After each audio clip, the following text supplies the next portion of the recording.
नमस्कार दोस्तों, स्वागत है आपका HDIS परिवार के अंदर। दोस्तों, आज का मेंस का क्वेश्चन है कि चर्चा करें कि खाद्य प्रसंस्करण उद्योग किस तरह से जो है भारतीय कृषि के लिए गेम चेंजर हो सकता है। अब कोई भी मेंस का क्वेश्चन है, उसको पढ़ते ही हमारे दिमाग में पहला चीज क्या आनी चाहिए कि हाँ, हमारे सामने मेंस का एक क्वेश्चन है, तो पहले उसको समझ लीजिए कि वो एक्चुअल में हमसे क्या चाहता है और क्या जानना चाहता है। तो पहले क्वेश्चन को समझते हैं। चर्चा किस चीज पे करनी है कि चर्चा करें खाद्य प्रसंस्करण उद्योग। यहां पर इस चीज का ये एक मेन पॉइंट है।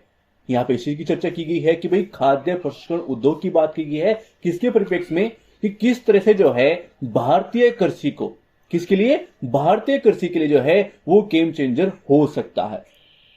अब यहां से हमें की वर्ड जो है वो पता चल गए इस क्वेश्चन के।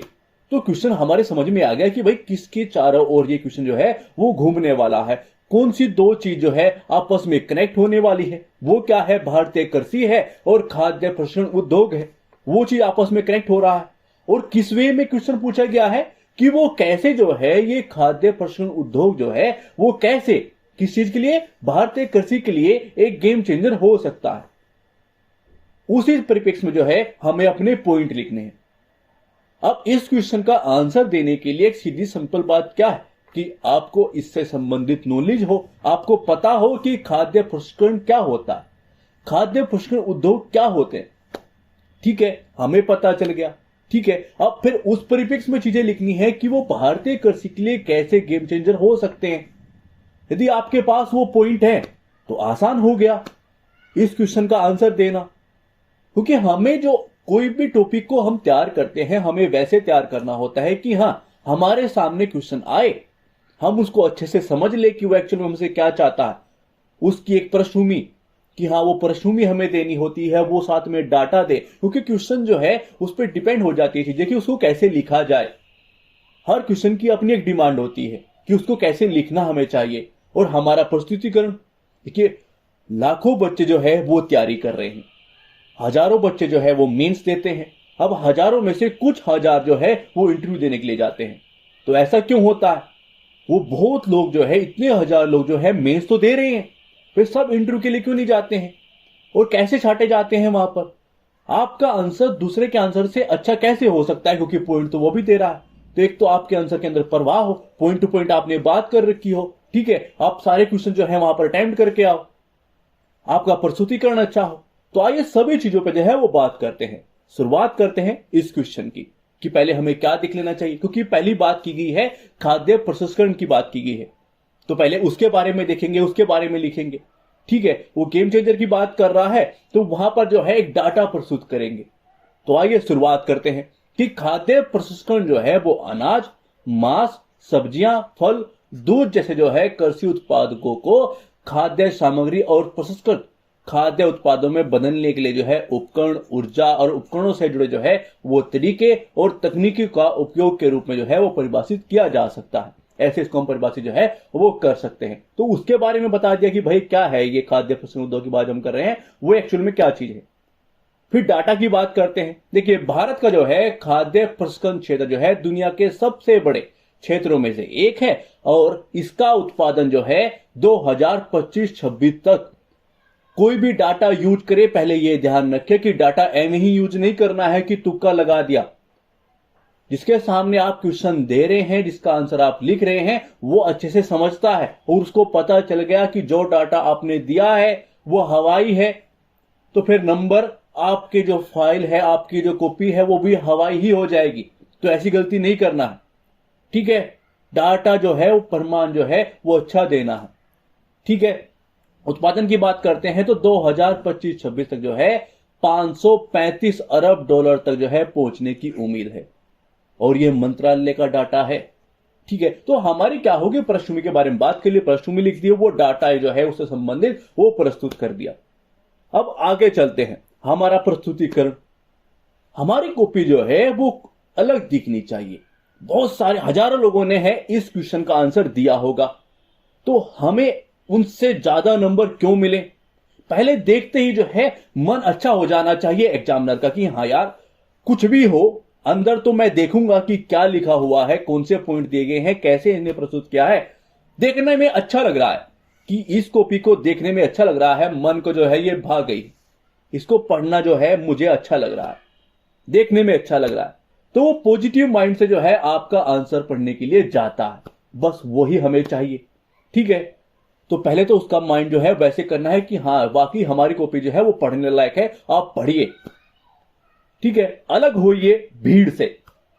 तो हमारा प्रस्तुतिकरण अच्छा हो गया। अब वो देखते हैं कि वो संभावनाएं कौन से हैं, वो कौन से पॉइंट जो है वो देख सकते हैं, वो कैसे गेम चेंजर हो सकता है, उसके बारे में बात करते हैं। वो हमारे पॉइंट होंगे। फर्स्ट पॉइंट क्या हो सकता है कि टमाटर जो है उगाने वाले जो किसान होते हैं वो सॉस केचप आप भी खाते होंगे, है ना। डिब्बाबंद टमाटर जो है संसाधित कर सकता है, जिससे जो है कच्चे उत्पाद का मूल्य बढ़ जाता है। अब यहां तक क्या है कि यहां तक हमने अपना पॉइंट रखा कि भाई हाँ ये पॉइंट हो सकता है, ये पॉइंट मैं अपना रखता हूं। आपने बात की टमाटर की, बात की कि उसके सॉस केचप जो है डिब्बाबंद टमाटर जो है वहां संसाधित कर सकता है, इससे उसको बेनिफिट मिलेगा। ओके, यहां तक अपना आपका पॉइंट हो गया। मगर इस पॉइंट का परिमाण यानी कि वहां पर डाटा प्रस्तुत करोगे तो आप वैसे भी अलग निकल जाओगे उन अन्य लोगों से जो भीड़ है। वो 15,000 की मैं बात कर रहा हूं, उन लाखों को तो आप छोड़ दीजिए जो लाखों लोग तैयारी कर रहे हैं, आंसर राइटिंग करते हैं। देखिए पहले तो हमें नॉलेज गेन करनी है कि हाँ हमारे पास उससे संबंधित हम अच्छे से अपना सिलेबस कवर कर ले। उसके बाद क्या होता है, आंसर राइटिंग करना स्टार्ट करते हैं। आंसर राइटिंग में भी फिर एक धार लेके आनी होती है कि हाँ वो सामने आए तो लगे कि यार वाकई आंसर लिखा। उस 15,000 में भी जब जाए तो इन 3,000 के अंदर जाना है और फिर 3,000 से 1,000 के अंदर भी जाना है। तो पहले तो हमारी तैयारी यही हो कि 15,000 से हम 3,000 जाने में लायक हो। तो हमारा आंसर ऐसा होना चाहिए कि हमें जो है 5 से 10 नंबर जो है अलग उनसे मिले, अधिक नंबर हम जो है मिले हमें। तो डाटा प्रस्तुत किया कि विश्व जो है प्रसंस्करण टमाटर परिषद 2015 के अनुसार जो है भारत में 1,30,000 टन टमाटर का जो है प्रसंस्करण किया गया था। ठीक है, वो किया गया है, हमारा एक पॉइंट हो गया। आगे चलते हैं, ऐसे ही अपने पॉइंट जो है वो प्रस्तुत करते हैं कि भारत में जो है प्रसंस्कृत पैकेज मसाले अपनी जो है सुविधा और गुणवत्ता के कारण जो है विभिन्न देशों में बाजार जो है वो पा सकते हैं। ऐसा हो सकता है ना, उससे संबंधित अपना पॉइंट दे दिया। अब एक डाटा प्रस्तुत करते हैं कि 2022-23 में जो है कितना 51 बिलियन डॉलर जो है मूल्य के कृषि प्रसंस्कृत खाद्य उत्पादों को जो है वो निर्यात किया गया है। अब यहां तक आपका पॉइंट है। हो सकता है कि ये पॉइंट कोई अन्य भी दे, ठीक है, मगर आपने साथ में डाटा भी प्रस्तुत किया है तो एक प्रमाण के रूप में चीजें दिखती हैं। अगले पॉइंट की ओर बढ़ते हैं। फलों के लिए जो है प्रसंस्करण इकाई स्थापित करने के लिए छटाई, प्रसंस्करण, पैकेजिंग और वितरण के लिए जो है श्रमिकों की नियुक्ति करनी पड़ेगी। उसकी जरूरत होगी इन चीजों के लिए। अब जरूरत होगी तो हम रोजगार की बात कर रहे हैं कि कुछ लोगों को जो है करना पड़ेगा कि भाई ये काम हमारा कर दीजिए।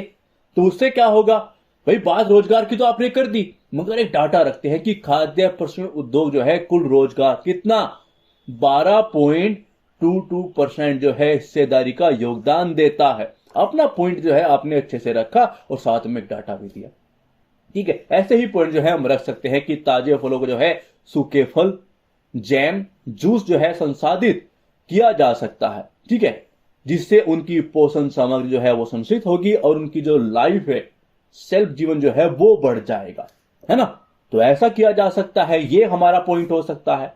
और हम ब्रांड बना सकते हैं उसको कि जापानी सुशी, जो आपने बहुत सुना होगा इसके बारे में, कि इस बात के उदाहरण है ये। हम एक एग्जांपल पेश कर रहे हैं कि कैसे जो है प्रसंस्कृत खाद्य उत्पाद वैश्विक स्तर पर देश के एक पाक ब्रांड में निर्माण में योगदान करते हैं, ठीक है। तो हमारे पॉइंट हो गए। अब ऐसे क्वेश्चन को 150-250 के अंदर से लिखेंगे तो आपका प्रस्तुतिकरण अच्छा हो, ठीक है। उस क्वेश्चन को अच्छे से समझिए। अब उतना टाइम वहां पर नहीं होता, आप फोकस कीजिए, प्रैक्टिस उस तरीके से कीजिए। और आप चाहते हैं कि आपकी आंसर राइटिंग अच्छी हो जाए तो चैनल को सब्सक्राइब कर लीजिए, प्लीज कमेंट कीजिए। आगे बढ़ते हैं, निष्कर्ष की बात करते हैं। देखिए, खाद्य प्रसंस्करण उद्योग एक परिवर्तनकारी शक्ति के रूप में खड़ा है जो बाजार विविधीकरण को बढ़ावा देकर अपशिष्ट को कम करके जो है नवीन उत्पाद बनाकर और वैश्विक बाजार के लिए दरवाजे खोलकर जो है कृषि उत्पादन में महत्वपूर्ण मूल्य जोड़ता है, ठीक है। तो हमारे पॉइंट हो गए, कैसे हमने प्रस्तुत किया, क्वेश्चन को पहले समझा, आंसर राइटिंग करते हुए बहुत सारी चीजों का ध्यान रखना चाहिए। मैं स्पेशल उस पर वीडियो बनाऊंगा कि हाँ, आंसर राइटिंग को पहले आप चीजें सीखिए, जीरो से सीखिए, और फिर उसको एक अच्छे स्तर तक उस पर धार जो लगानी है उसके बारे में भी बात करेंगे। क्योंकि केवल आंसर लिखना ही नहीं है, अच्छा आंसर लिखना है, सिलेक्शन लेना है। ठीक है, तो प्लीज वीडियो को शेयर कीजिएगा, और डेली आप लोगों के लिए एक क्वेश्चन जो है वो आएगा, तो प्लीज साथ में जुड़ जाइए और वीडियो को शेयर कीजिए। थैंक्स फॉर वॉचिंग, धन्यवाद।